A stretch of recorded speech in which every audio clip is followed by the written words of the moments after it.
Now I really want to talk about what I really came here to talk about.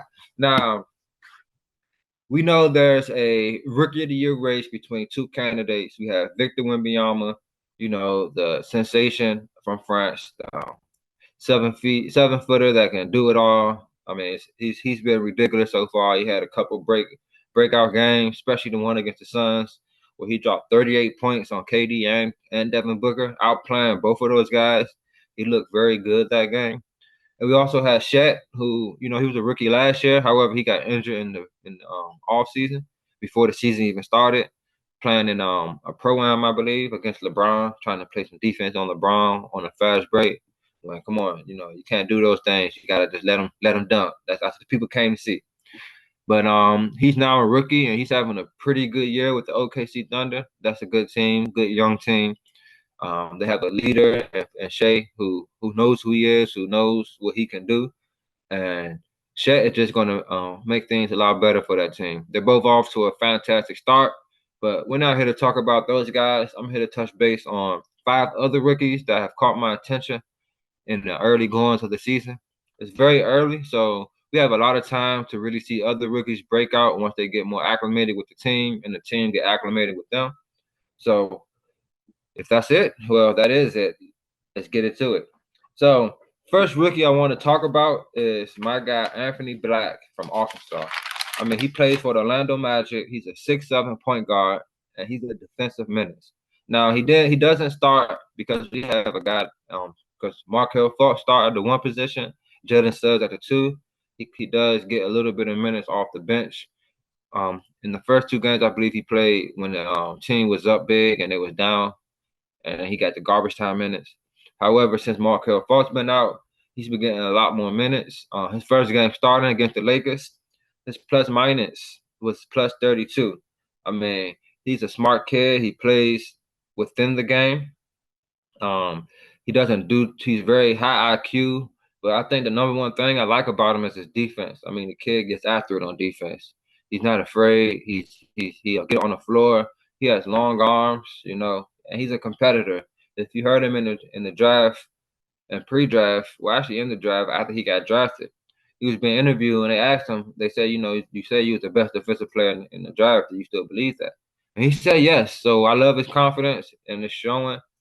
He does have someone giving him a run for his money for the best defender at rookie, but we're gonna touch on him a little later. Right now, Anthony Black, he's the games he's played. He played 16 minutes and he was 4 for 4, 9 points, 2 steals. Another game, he played 31 minutes. I believe this was against the Lakers. 11 points, 2 steals, no, 1 steal, 4 rebounds, and he shot 2 for 3 from the three. That's one thing that really has stood out to me about his game. I was not expecting him to be a pretty good catch and shooter like this. I know in the summer league, his shot wasn't falling that good. He was more attacking the basket, but so far in the league, he hasn't had trouble at all since the season started. I mean, he's been hitting on at a pretty high clip from the 3-point line when he does take the shots. And that's one thing that has helped the Magic because Markel Fultz isn't the best catch and shoot guy. He does have a pretty good mid range off the dribble. However, catching and shooting from three, he doesn't spread the floor out that well. And Anthony Black brings that element to the Magic. So I do see him getting a lot more minutes going forward. And the team just played the Mavericks last night. We're gonna recap a couple of games today as well, a little later in another episode. However, I'm really liking what I'm seeing from Anthony Black, man. Young stud. I think he's going to get more minutes. He impacts the game in so many ways. Defense, he'll get in there and rebound. Like I say, he hits threes. He's a pretty good slasher. He's a above average passer, I would say, facilitator. And I just think he just makes game winning plays. So shout out to the Magic for picking him up because I think that was an excellent pick. My next rookie I want to talk about is Marcus Sasser. I mean, this kid out of Houston. He's 6'2". He's with the Pistons. He doesn't start neither because they have Cade and they also have the kid. What is his name? Carl, our buddy Carl, CTC Carl. He's not a big fan of this guy. I can't think of his name right now, but they have 2 guards already. So But one thing that stood out to me about Marcus Sasser is the kid can shoot it from three. I mean, he can shoot. Period. You know, when you look at his last two games, he had 22 points, shooting 4 for 6 from the 3-point line, and 19 points shooting 5 for 8 from the 3-point line. So coming off the bench, the Pistons have a guy that can fill it up for him, and I like his attitude. He's very aggressive. I can tell that he's confident in himself. He's confident in his game.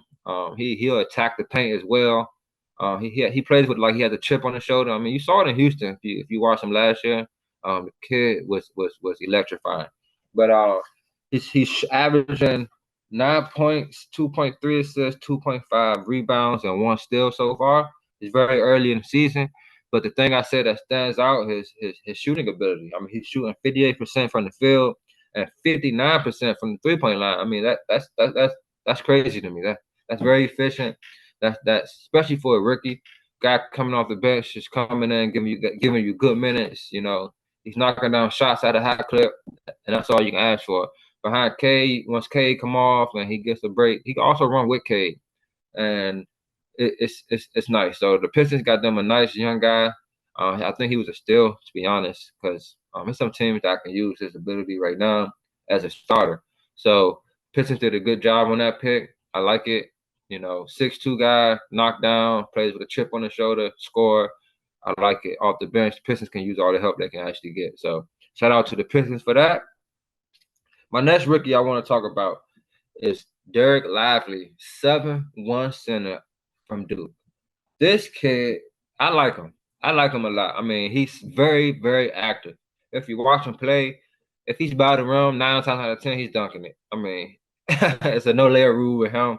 9 times out of 10, he's gonna dunk it, and he's gonna dunk it hard. He reminds me of a Tyson Chandler kind of, the intensity he plays with. Um, One thing I could say is the Mavericks need to get this man some more minutes. I mean, the games when he played 30 minutes, 14 rebounds, 13 rebounds, and 10 rebounds. So what does that say? Play the man some more. He's averaging 8 points, 8 rebounds, and one block. With 8.8 points, I'll give him 9 to 8 rebounds, one block. I mean, the kid's playing well. I like him, especially with a team with a guy like Luka and Kyrie. Their pick and roll game is pretty good. They draw a lot of attention, and he does a good job at rolling to the basket hard, standing in the right places.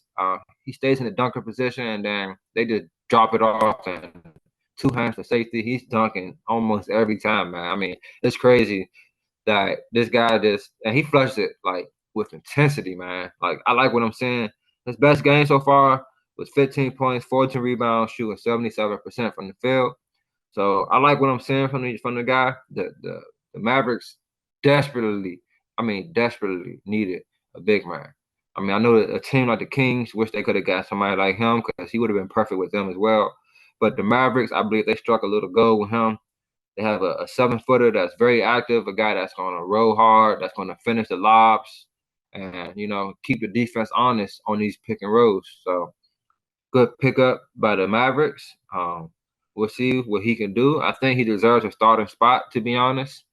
He could work on his free throws. He had one game he shot 1 for 4, which he's leaving points on the board, and that's one way that can keep you off the floor, especially in like the fourth quarter, crucial moments where your shot blocking and rebounding and rolling to the basket finishing can be very helpful in the moment. So that's one thing I urge him to do is really step his game up with shooting free throws.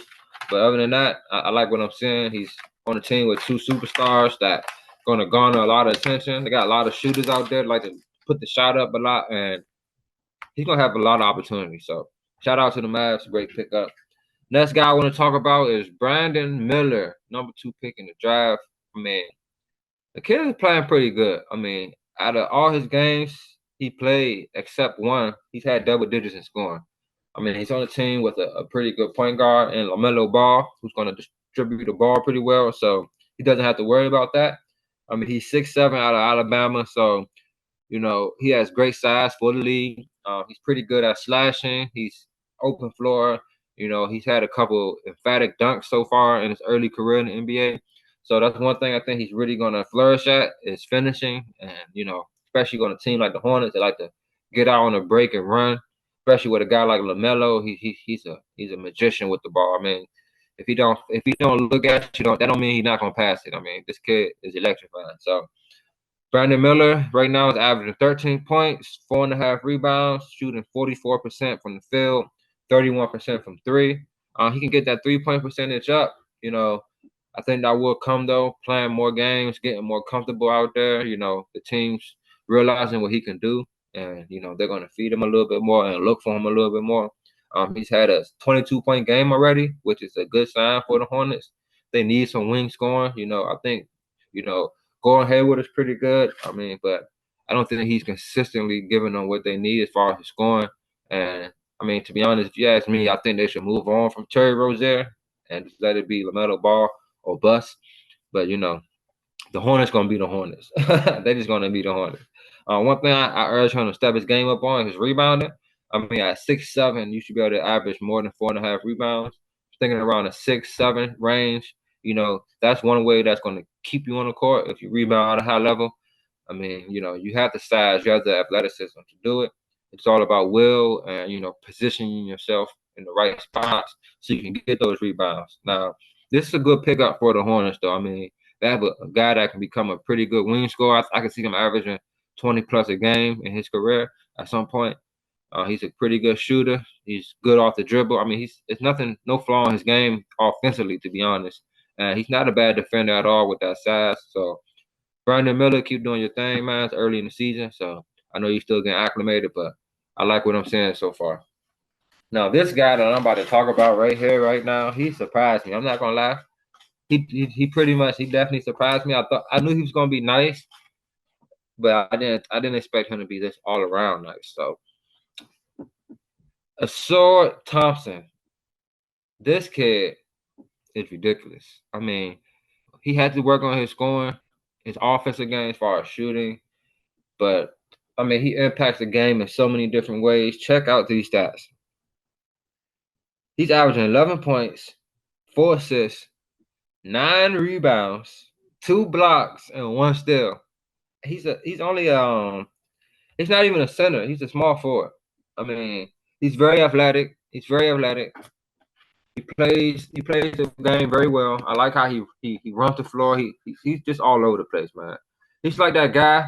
You ever play at the court and it's that one guy that is hustling all over the place, running all over the place. That's him.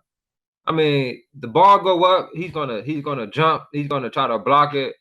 The ball comes off the rim. Watch out, because he just might put back on your head. The kid is just sensational. He didn't go to college. He played for the Ignite team with his brother, I believe. And I like what I'm saying. 6'6", kid can ball. If you look at his stats, the number one thing that's standing out to me that's very surprising is the 9 rebound. I mean, they already have a guy in Durham averaging double-digit rebounds, but him to average 9 rebounds is ridiculous. I mean, that impact is crazy. I mean, he has a 7-foot wingspan, which is going to cause problems for years to come for guys. I mean, he has 2 blocks a game. That's like center talk. I mean, last person that was 6'6", averaging like 2+ blocks a game was guys like Jordan. Like this is Jordan-esque. His defense. He can like put your shot on the glass. He goes straight up on you. I mean, I love what I'm seeing out of this kid. One thing I do want him to step his game up on is his shooting percentage. I mean, I believe he's shooting 38% from the field, which ain't too bad. But he can up it because he can attack the rim a little bit more. But his 3-point percentage only 15.8, and that's just abysmal. That's not good. That's not good enough. So either stop shooting so many threes, or as many threes as you shoot, or attack the basket a little bit more. But Sora Thompson, I love what I'm seeing out of you, my man. You are very active. Keep doing the things you do. That's going to keep you on the floor. You rebound at a high level, you defend at a high level, and you even a not so bad playmaker as well, averaging 4 assists. That's not bad at all. The scoring can come up a little bit more because I feel like if you slash a little bit more, attack the rim a little bit more, you will get those easy opportunities. And in the fast break, I mean, the kid's a menace. I mean, he's a very underrated passer. He only averages 4 assists, but he can dime out there. I saw His last couple games, his 3-ball has been falling a little bit. He's hit 1 for 4, 2 for 3. Previously, he went, 9, 1 for 15, which, that's just not good enough. So I believe that this is a great pickup for this team. They need all, like I said, the Pistons need all the help they can get. So Sawyer Thompson, keep balling, my man. Keep being that all-around X factor out there. I mean, 9 rebounds, man. Kudos you. That's absurd. I was just talking about how Brandon Miller has to step his rebounding up, and he's 6'7", and you out here averaging 9. So he can definitely take a page out of your book in that, and just be a little bit more active out there. But these rookies, man, it's a lot of young talent out here. It's still early in the season, so we still have a couple of more rookies out there that I know that's going to impact their team. And like guys like Imani Bates for the Cavs, he's a sneaky guy. He can fill it up. He just needs a little bit more opportunity. And I think guys will get those, as the season goes on. You have guys that have to sit out for injuries, rest, things of that nature. And then that's when guys step up and get the opportunity. Like a guy like Anthony Black. I mean, Marcus Fultz had to sit out. He stepped into it, and he's been playing pretty good. So he's done carved himself out of the role. Now, as a rookie, I mean, scoring is very important. However, the little things, I believe, are a little bit more important. Are you playing good defense? Are you rebounding? Are you out there making game-winning plays? Are you helping the team flow a lot better? What is your plus minus out there? Things of that nature is definitely what's going to keep you on the court. And all these guys I named, that they pretty much do a little bit of everything. Like I said, Brandon Miller, though, step your game up on the rebounder. Sasser, he's pretty much just a scorer right now. But I think with more minutes, he will get the facilitation going. He did have one game with 4 steals, so he has that going for him as well. But, these are, I'm going to call them the next 5 because we already know who the top 2 rookies are. I didn't touch base on Scoot yet because I think he has a little bit more. He has some growing pains he's still going through. He's playing on a very young team in the Blazers, and we're just going to see how he gets acclimated. But with that being said, that's all I have for you guys today. I hope you.